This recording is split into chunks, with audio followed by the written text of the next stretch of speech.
Now, in all of these videos, please understand I'm not picking on any one cognitive function. Every cognitive function has the capability of being at its best and being at its worst. Every cognitive function adds great value to both the user of it and the world in general.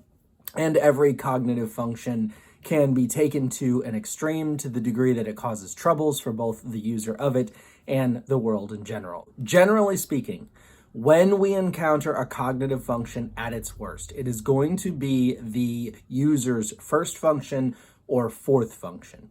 If it's their first function, it's at its worst because they're so all in on it and addicted to it that they don't even realize the degree to which they're using it or the degree to which they're allowing it to dominate their thinking and their decision making, and therefore it causes them trouble. If it's their last function, their fourth function, it's probably at its worst because they're being forced to use it when they do not want to, and so therefore they're using it in a very imbalanced and let's say less than stable way.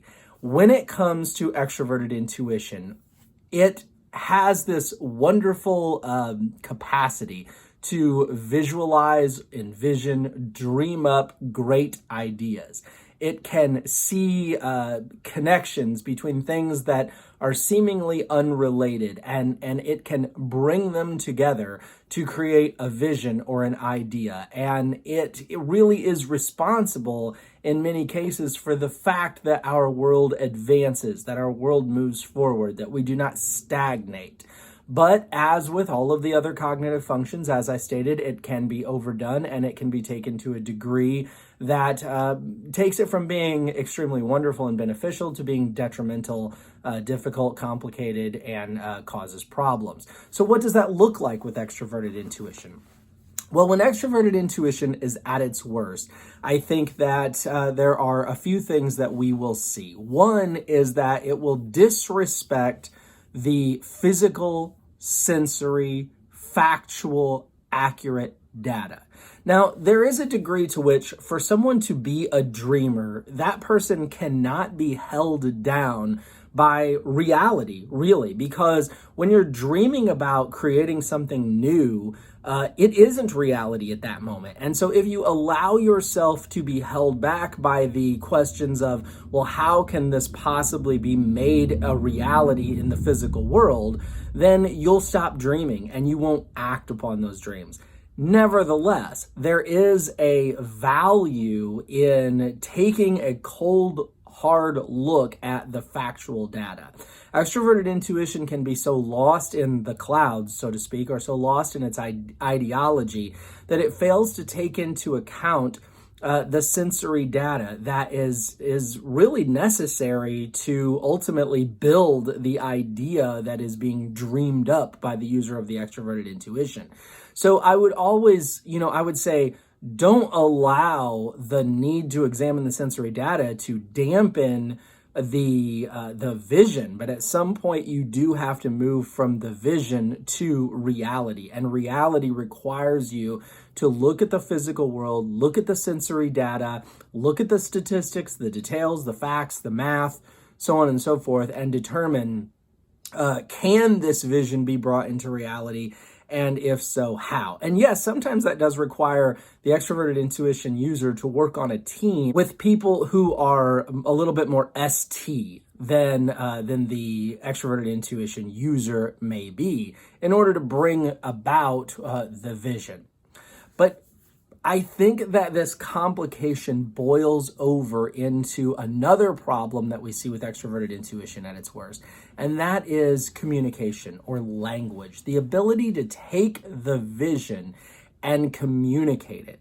One of the problems that I see with people who have extroverted intuition at its worst is that they don't communicate sometimes in an understandable way to those of us who are not I'll say to those of us who are not extroverted intuition users, but I think it would be even difficult for other extroverted intuition users. Let me explain what I mean. Frequently, because extroverted intuition is seeing these grand ideas and these amazing patterns, they're connecting things. Extroverted intuition is connecting things that might seem unrelated to everyone else. that oftentimes those with extroverted intuition at its worst will be communicating in such a language that uses so many analogies or so many strange connections. Like I might say something to someone and they may instantly quote a philosopher or quote a movie or quote a song. And because I'm not in that person's mind, I might not get the connection. I might not understand the quote. I might not know the movie. I might not see how the two things connect. Now, in the mind of the extroverted intuition user, they connect perfectly. And drawing attention to that connection would make sense to that extroverted intuition user, because that extroverted intuition user is saying, oh, you just told me this. And that makes me think of this idea over here. And the two are similar, or understanding the one helps me, the extroverted intuition user, understand the other. So I'm going to throw them both out to you in my language, and that'll help you too. The only problem is it doesn't help me because I don't know what you're talking about over here, and I don't know how it connects to this other thing that we've been talking about over here. So let me give you an even more concrete example of what I'm talking about. Someone might say to an extroverted intuition user, tell me what you think of the political climate of the country within which you live. The extroverted intuition user might say something like, it's like a spider. It's like a spider on a web dangling over a fire. And the flames are lapping at the web. At any moment, it's going to fall. Any moment, it's going to fall. And then it's going to be like a volcano, and everybody's running, and everybody's already running. I can see it when I look around. I see everybody's already running, and the lava's coming. I mean, the lava is coming, but where are you going to go? I mean, it's like the Great Wall of China. Where are you going to go? You try to run, but there's nowhere to go. So what are we going to do? I mean, it's going to be like, there's going to be Mars. It's going to be Mars or the moon or something, man. I mean, where are you going to go?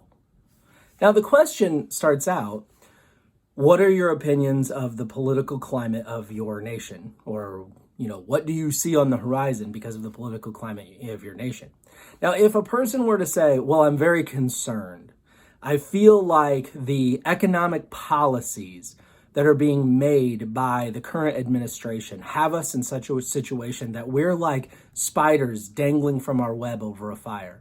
And any moment, these policies, which are like flames lapping at the web, are going to sear the web so that it breaks, and we are going to fall in. And when we do, the negative economic ramifications of these policies will be like a wave of lava coming over us from a volcano.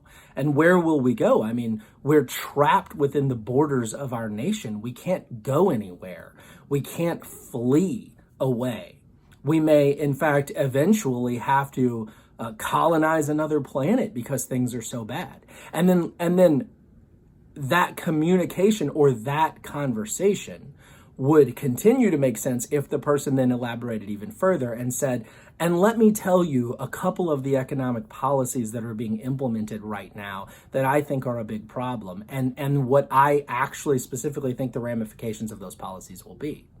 Now, if someone is able to give the sensory data of here are the economic policies that I believe are a problem, and here are the actual consequences that I think will come of them, and then along the way, while that person is answering the question specifically using sensory data like policies and real numbers and ramifications, along the way, if that person then uses analogies to help us all understand the concept, then that is good communication. That makes sense to most people. Most people will hear that and say, okay, I understand your answer to the question about the political climate of your nation. But if your answer is just all, I'm connecting this thing that we're talking about with this idea that I have over here, but I'm not giving you any of this sensory data to help you understand what the analogy means or how these two things are connected in my mind, then if that's how you communicate, everyone will be lost. Everyone will just sit there going, oh, yeah, good point. Yeah. And inside they're thinking, I have zero idea what this person is talking about. Now, I said earlier that the person with extroverted intuition at its worst will not even be able to communicate their thoughts to another person with extroverted intuition, because the two people's minds don't draw the same conclusions, they don't see the same connections, they've had different experiences that have brought different possible analogies into their lives.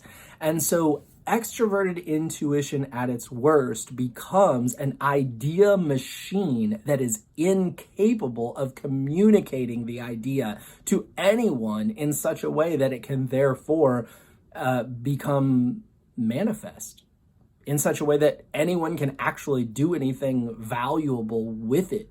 It's great to have all these wonderful ideas, but if you cannot communicate them, what value are they really? If you can't figure out how to take the idea that exists in the conceptual world and bring it into a reality in the physical world, then of what value is it? And we see people who are extremely capable of that.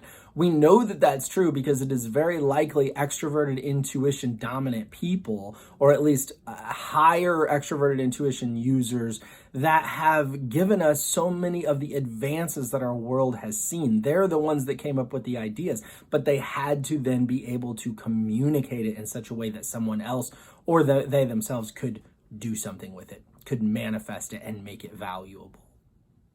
And the last thing that I'll say about extroverted intuition at its worst is that I think it can cause a person to get so lost in the ideological world that they completely lose track of the actual physical world. Now, it may be true that the worlds and the ideas and the concepts that a person can dream up may be more enjoyable, attractive, entertaining, fascinating than anything that the physical world has to offer. But at the end of the day, the physical world is where your life is. Your body, your physical reality is planted firmly in this world. And so while there is great value in being able to slip off into the ideological world, it's a shame to think that there are people who lose their entire physical life because they have been so lost in the ideological world that they failed to be grounded at all. You know, that they've had their feet so firmly planted in midair that they never really knew what was going on in this world. I think extroverted intuition, when it's all in, can lead a person to be so lost in thought that they don't take care of themselves. They don't take care of their physical surroundings. They don't take care of their body. It would be a shame to think that our world loses some of its greatest dreaming minds at extremely young ages because the bodies that those minds were in were not well kept and therefore died young. It is necessary still to pay attention to what you eat and to, go out and interact with people and get exercise and sunshine and things like that. And I think some extroverted intuition dominant people can get so lost in thought that I shouldn't say extroverted intuition dominant. Let me rephrase that. I think some people who, when their extroverted intuition is at its worst, can get so lost in thought that they fail to take account of the physical reality around them. And that can have negative ramifications, not just on the body, but ultimately on the mind as well.